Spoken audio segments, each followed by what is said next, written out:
parler un petit peu de ces mini-laiteries en Afrique de l'Ouest.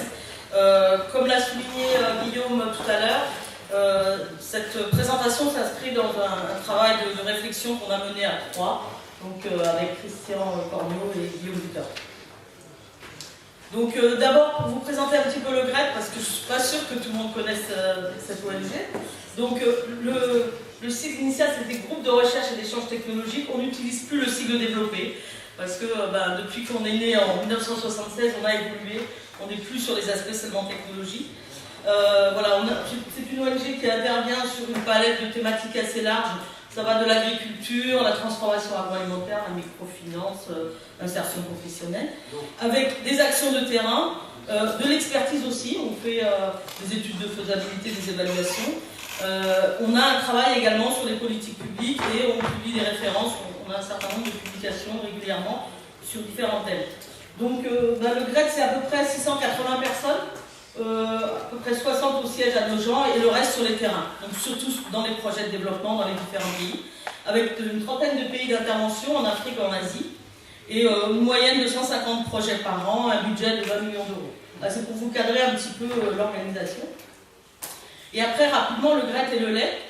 Bon, on a travaillé d'abord, on a d'abord mené des études et des actions de recherche. La première date, je crois, de 1994, qui était l'approvisionnement des villes en produits laitiers en Afrique de l'Ouest. Et ensuite, on a travaillé sur des programmes de recherche, notamment quand il y avait une ligne de recherche de l'Union européenne qui s'appelait INCO, qui était ciblée sur les projets sur les pays en développement. Et donc là, on a travaillé notamment sur la question du rôle des petites entreprises, sur le rôle de connexion entre la production rurale et les marchés de consommation urbains. Et on s'est notamment intéressé à l'analyse aussi de la consommation. Et là, je lance un appel vibrant aux chercheurs, s'il peut y avoir plus de chercheurs sur la consommation, parce que vraiment, on n'en trouve pas beaucoup, ni en France, ni en Afrique. Donc c'est vrai que ça, c'est un sujet sur lequel il nous reste encore beaucoup de choses à explorer. On a travaillé également sur les interprofessions, et y compris aussi en France, on a travaillé sur les produits laitiers fermiers, et en Pologne, notamment sur un fromage typique polonais. Ensuite, on est allé plutôt sur des projets de développement et on a travaillé sur les questions de qualité, parce que c'est apparu comme un problème important, la gestion de la qualité dans les mini-laiteries, et on a travaillé sur l'élaboration de guides de bonnes pratiques d'hygiène en France au Sénégal et au Burkina. Et puis, nous avons développé des projets d'appui aux mini-laiteries, c'est pour ça que je pourrais vous en parler un peu plus. Et actuellement, on a un projet d'appui, une approche filière, avec le renforcement de la production laitière et l'approvisionnement de la laiterie du berger au Sénégal. Donc, et puis également quelques voyages d'études qu'on a organisés pour des petits transformateurs au Mali et en France, et puis des publications diverses. Voilà pour vous parler rapidement du GRET. Donc en introduction, je voudrais rappeler un petit peu l'évolution ou l'apparition des mini-laiteries. On verra après que la définition est un petit peu difficile, enfin il n'y a pas de définition très précise. Mais disons qu'on observe qu'il y a eu un échec des expériences de collecte et de transformation industrielle. Ça, c'est les années 70-80, ça va même commencer avant, parce que c'est même la puissance coloniale qui avait incité à la création de ces laiteries industrielles pour produire des produits frais pour les Français qui étaient installés dans ces pays. Et ensuite, quand il y a eu l'indépendance, ces laiteries ont été reprises par l'État. Et puis à nouveau privatisé. Alors l'idée, c'était, quand ça a été repris par l'État, ça a été de plutôt produire pour un marché de masse, et donc notamment, on a vu apparaître la transformation de la poudre de lait. Alors qui n'a pas du tout été évoqué par Guillaume, mais je pense que c'est important, parce qu'en Afrique de l'Ouest, c'est un élément déterminant. En fait, pour approvisionner rapidement les centres urbains et répondre à cette demande de croissance, la plupart des options de politique publique, ou en tout cas du secteur privé, ça a été d'investir massivement les capitales en transformant de la poudre de lait importée qui était à bas prix. On viendra sur cette question de prix de la poudre de lait par rapport au lait local. Donc là, c'est clairement une volonté de vendre des produits à bas prix. Finalement, la plupart de ces industries sont maintenant fermées, n'existent plus. Et donc là, on a vu apparaître les mini-laiteries au début des années 90. Donc là, c'était l'idée de travailler, au lieu de travailler sur une industrie, de travailler sur des petites entreprises. Et l'objectif principal, qui était complètement différent, ce n'était pas forcément d'approvisionner le marché, mais surtout de valoriser la production des éleveurs. Donc là, c'est un choix complètement différent. Et donc la question que nous nous sommes posée, c'est qu'en est-il 20 ans plus tard? Finalement, qu'est-ce qui s'est passé? Ces laiteries, est-ce qu'elles se sont développées? Est-ce qu'elles se sont arrêtées comme les industries? Voilà, donc on s'est posé cette question-là. Et ce qu'on a fait d'abord, c'est un recensement dans 4 pays, parce que c'est les pays qu'on connaissait le mieux. Hein. Le GREC travaille depuis longtemps au Sénégal, puisque moi j'ai moi-même été pendant 18 ans au Sénégal. Et puis le Burkina, et puis le CIRAD connaissait mieux le Mali et le Niger. Donc on s'est dit on va prendre ces 4 pays. On a fait un travail d'identification de toutes les mini-laiteries qu'on a actualisé après en 2010, et puis une cartographie qui a été faite également de ces laiteries. Je vous montrerai quelques cartes. Et puis on s'est penché sur une vingtaine d'entreprises réparties dans ces 4 pays pour regarder de plus près, faire une analyse historique, regarder le fonctionnement de ces laiteries, et puis leurs forces et faiblesses. Alors, il faut quand même essayer de définir ce que c'est une mini-laiterie. Les définitions ont évolué au cours des années. Les premiers documents sur le guide mini-laiterie du GREC des années 90 évoquaient surtout une taille, c'est-à-dire un volume de transformé d'environ 1000 litres. Maintenant, on a une définition un peu plus large. Ce qui est clair, c'est des entreprises qui valorisent du lait local. On verra que ce n'est pas seulement ça. Souvent, elles utilisent aussi du lait en poudre. Mais disons, cette dimension-là est importante. Après, c'est une entreprise de petite taille, un gérant et quelques employés, donc c'est pas la femme qui transforme le lait au village et qui va le vendre, hein. C'est déjà un modèle un peu plus construit. C'est pas non plus ce qu'on voit beaucoup dans les capitales africaines, des vendeurs qui sont dans la rue et qui transforment juste du lait en poudre en lait caillé. C'est déjà une structure qui a un local de production, des procédés simples en général, largement manuels, on verra ça, et qui produit quelques dizaines à quelques centaines de litres par jour. Donc c'est... pour nous, quand on est rentré dans la définition, on n'a pas forcément mis un volume précis, on verra que c'est plus un mode d'organisation. Alors là, j'espère que vous voyez bien, parce que la carte est un petit peu claire. Vous ne voyez pas du tout, mais c'est pas grave, je vais vous mettre des chiffres à côté, ça va vous aider. Les mini-laiteries en 90, il y en a à peu près 5 dans ces 4 pays qu'on a étudiés, donc très peu. En 2000, déjà multiplié par 10, 50. Et quand on a fait le recensement en 2012, on est à 162 mini-laiteries. Je vais vous montrer après un tableau selon les pays, dont 129 en activité. Ça veut dire qu'il y a eu assez peu, finalement, d'arrêt d'activité. En France, on considère qu'il y a 50% des entreprises qui meurent dans les 5 ans. Bon, là, ce n'est pas le cas. Donc, ces mini-laiteries dont on se disait, bon, finalement, est-ce qu'elles vivotent? Finalement, elles se sont pour beaucoup maintenues. C'est peut-être la résistance dont on parlait des petits producteurs sur les petits bassins laitiers.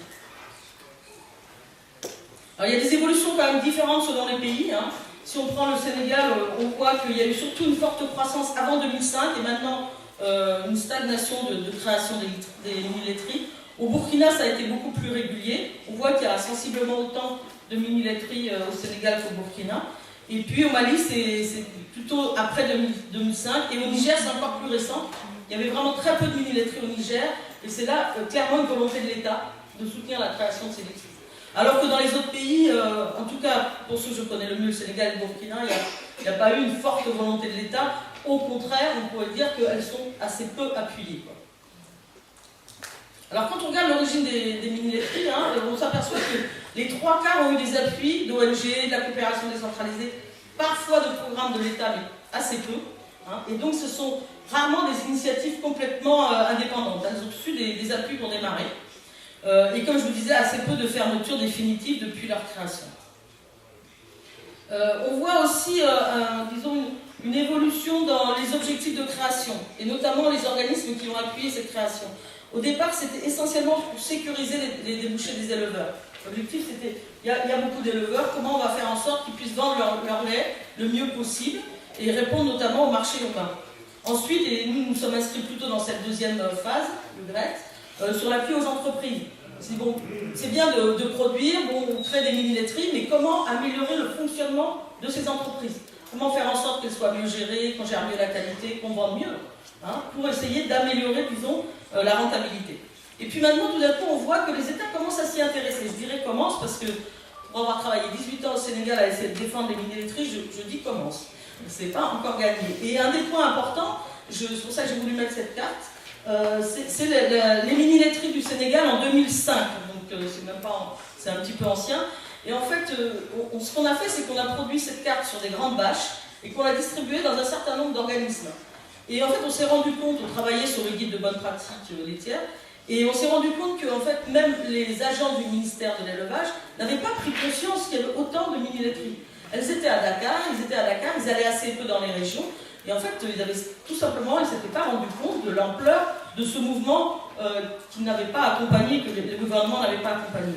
Et là, les États maintenant commencent à se dire, peut-être que les mini-laiteries ont un intérêt, vu que du point de vue industriel, ce qui marche, c'est quand on transforme le lait en poudre, et ça ne crée pas de débouchés pour les éleveurs, ça crée moins de valeur ajoutée au niveau national.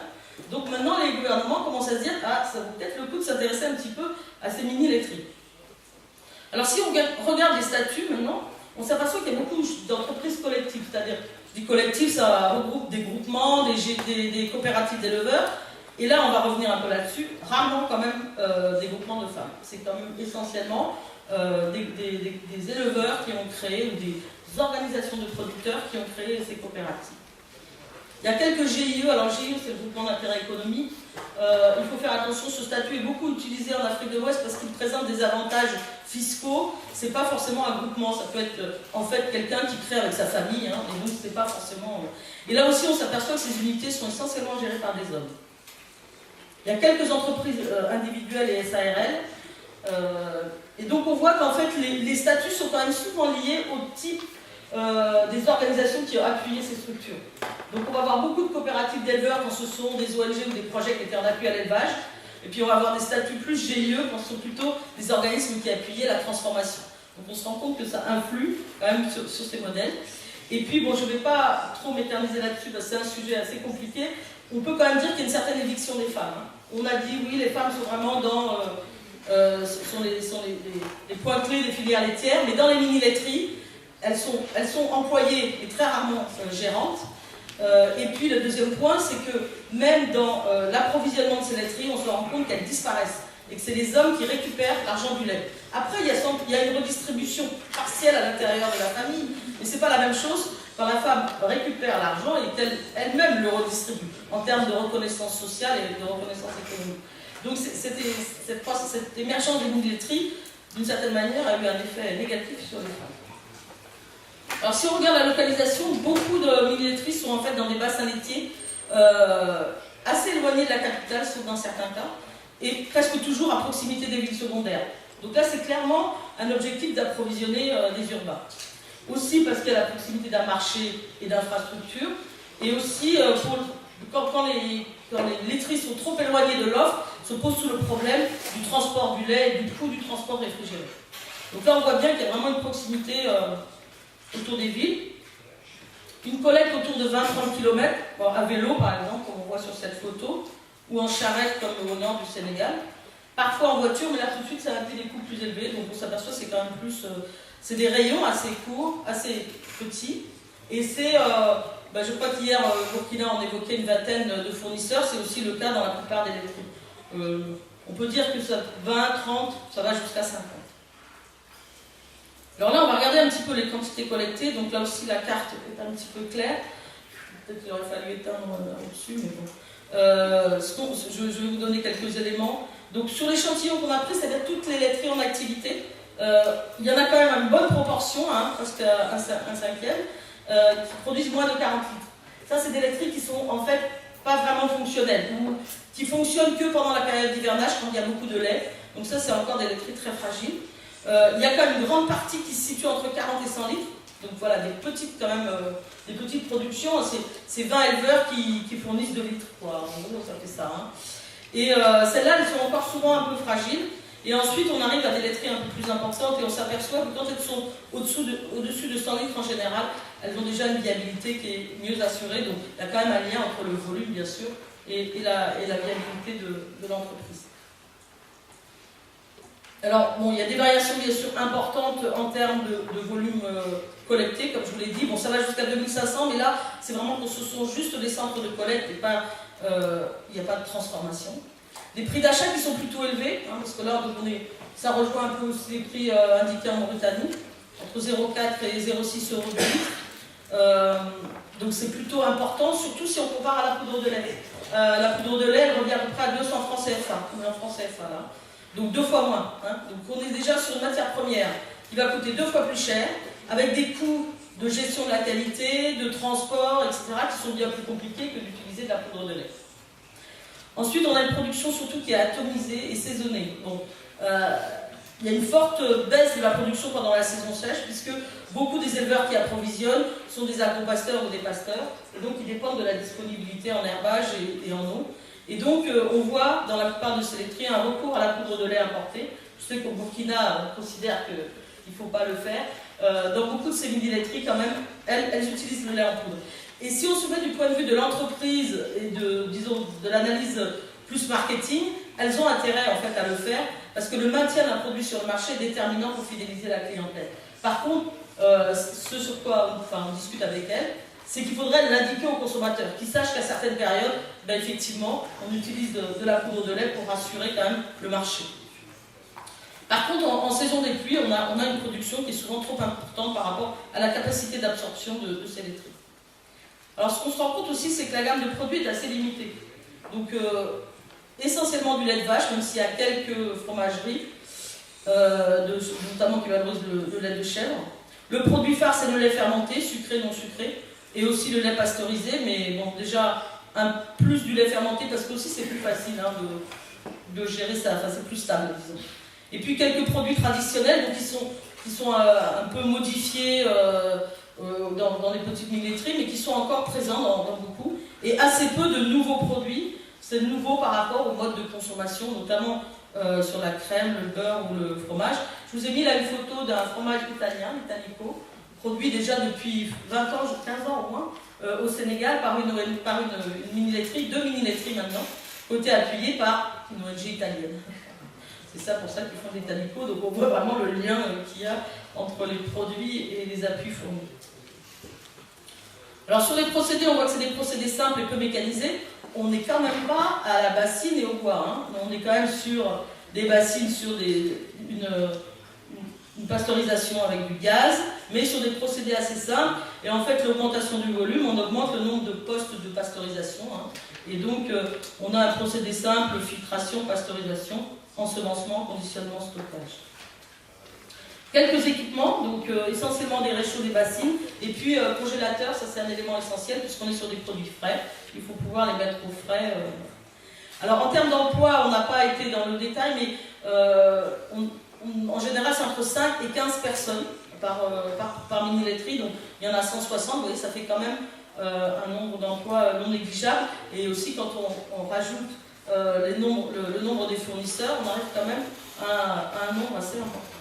En tout cas, beaucoup plus que...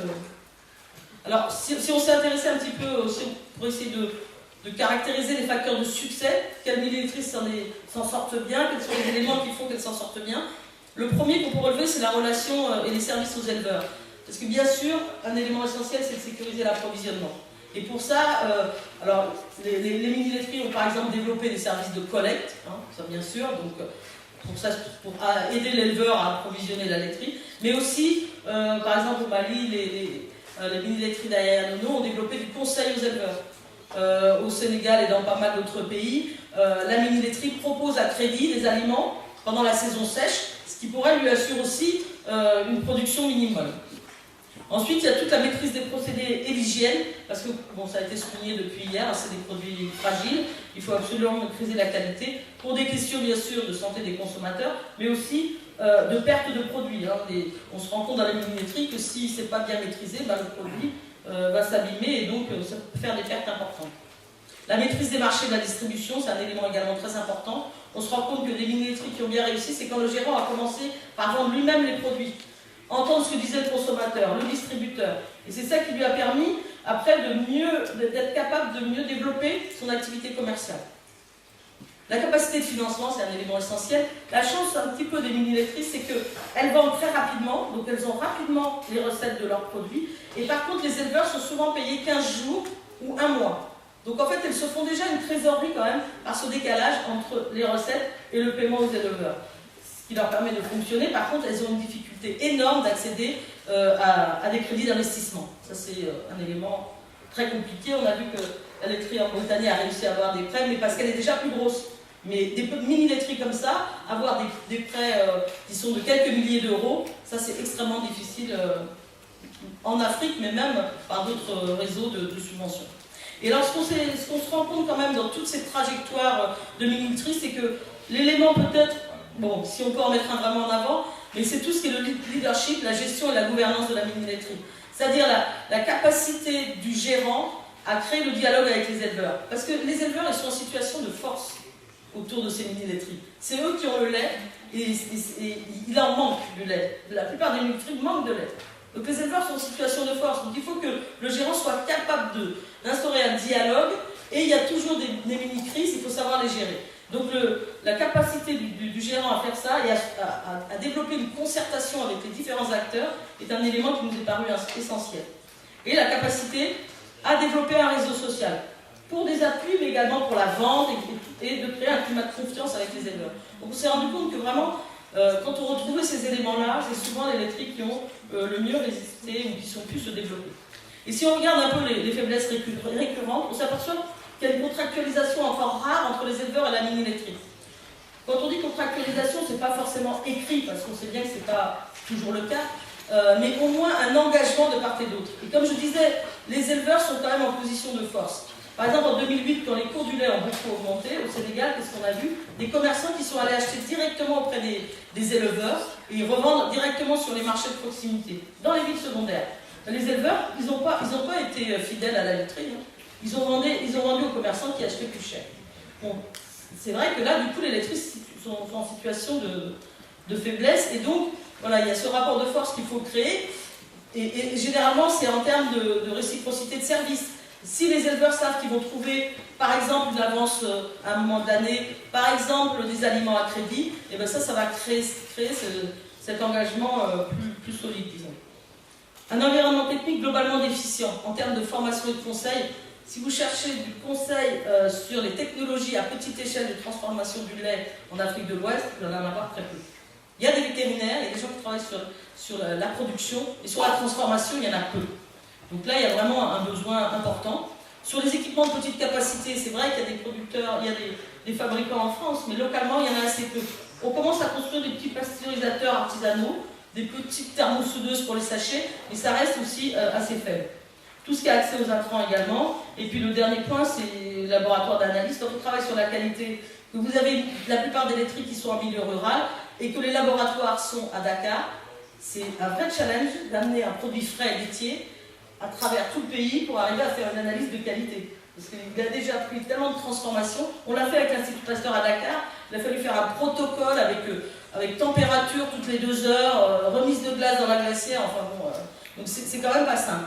Et donc, voilà, c'est aussi un problème dans l'environnement. Et puis, c'est pas seulement vrai pour les mini-laiteries. Parce que aussi les producteurs qui sont autour de ces mini-laiteries ont un encadrement qui est souvent déficient. Il y a des appuis, des politiques laitières en Afrique de l'Ouest sont encore assez limitées et elles sont surtout axées sur les soins vétérinaires, l'assimilation artificielle. Ça ne suffit pas. Notamment, un élément essentiel et sur lequel on essaye de travailler au Sénégal, c'est l'alimentation. Comment on améliore l'alimentation? À un prix le plus bas possible. Donc, c'est la fauche de l'herbe de brousse. Là, actuellement, on travaille au Sénégal sur l'utilisation des fans de canne de sucre, avec la compagnie sucrière. Donc, il faut trouver des solutions pour avoir une alimentation qui s'améliore et qui ne soit pas trop chère. C'est pas très facile. Et puis, donc là, je vais rejoindre l'exposé d'hier sur la Mauritanie. Une approche filière. Il faut arriver à travailler sur l'ensemble. Le projet que nous avons au Sénégal, on travaille avec les éleveurs, avec la laiterie du berger qui achète le lait, et on a mis en place un cadre de concertation au niveau départemental sur la filière élevage pour voir qu'est-ce qu'il faut faire au niveau des politiques publiques locales pour améliorer cette filière. Donc travailler un peu sur les 3 dimensions. En conclusion, on va dire qu'il n'y a pas de modèle unique. Comme vous voyez, il y a une très grande variabilité dans les volumes, dans les types de produits, etc. Il y a tout un tas d'arrangements en fonction du contexte. Et je reviens sur le fait que effectivement la viabilité est quand même très liée au profil du gérant, sa motivation, sa capacité à avoir un réseau social à l'étendre en créant la confiance et à faire face à toutes les crises qu'il va y avoir. On n'a pas parlé, mais notamment la grande concurrence entre les produits à base de lait en poudre, il va régulièrement y avoir des difficultés et il faut que l'entrepreneur soit très motivé pour arriver à les surmonter. La gestion maîtrisée de la croissance est un élément essentiel qui n'est pas valable que pour les mini-laiteries, pour la plupart des petites entreprises agroalimentaires. Commencer par des petits volumes, sur un circuit de proximité qu'on maîtrise, et l'étendre au fur et à mesure. Et puis, l'accès au conseil et à la formation pour améliorer les compétences de ces acteurs des mini-laiteries sont également un élément important. Voilà un peu rapidement ce que j'ai essayé de gagner un tout petit peu de temps. Je ne sais pas si je suis restée dans les délais. Donc là, je vous ai mis la couverture, je pense qu'elle est définitive maintenant, je sais pas, du livre que nous avons publié donc, sur l'essor des mini-laiteries en Afrique de l'Ouest. Et je vous remercie de votre attention.